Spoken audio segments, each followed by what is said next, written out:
today's video is ako na po ang naglaak. So karon guys, dili na ko kauban ang akong team kay ako lang ang niadto sa agency. So karon manakay taog van, alangan mo mulakaw ta. So karon semester ta karon no. Nanakay na ta og karing sikat kay padulong na dito sa atong yatuan dito sa Bula. Shout out sa mga taga Bula diha, kung nakita man nagbula-bula yung baba. So karon nakakita ta sa Golden State College of Admin diri sa Jensen. So ang mga eskwela, shout out sa mga eskwela dira. So shout out po kay Angkol nga akong nakasakay bula-la kay ang baba.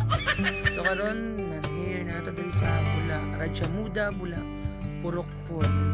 So may naman diri nakapuyo akong tatay nga namatay. So mag-visit ta kadali kay busy na po kay tatong klase na punta ka sa atong mga adtuan.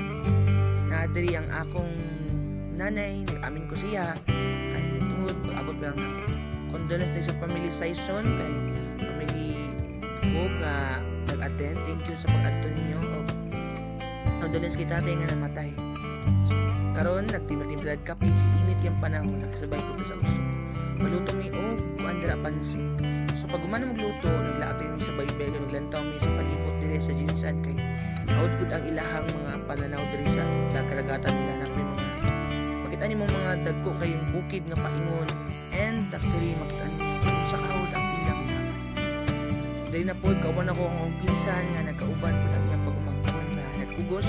So, diri na po padulong niya ang among mato. Nang uli migbalik kay murag kalululog naman ang langit. So, nanganlakaw mi diri kay namalit ni og balot wa may nakitaan. So karon, paingon na po mi dito sa pabalik mi sa balay kay gabiin na. Og karon, mauli na ko dira sa atong lugar sa Kiamba. Pasakay nagsikat paingon sa terminal sa van. Para pasakay ta. Shout out kay Angkol, Tagalog po siya kuno.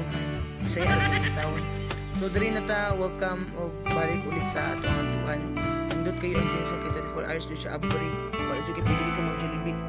So aron paingon na mi dito sa akong sakyan nga van sa terminal. So shout out kay Angkol nga sayo kayo biyahe ganina. Kung sa padagan, utol-utol gimig tinaman. So karon is pasakay na ta og dili nakatulong nito taman pero gikapoy na pero gikabuhi na pinitaw na. Wala nga tayo na kanadto kay mga pasahero nga maabot. Nakita na gisingisi na pero gikabuhi na jud na. So pag ini palarga na mi ana so napuntaga na may buntag Jensen takong isin Vincent ang magwakwak. So diha na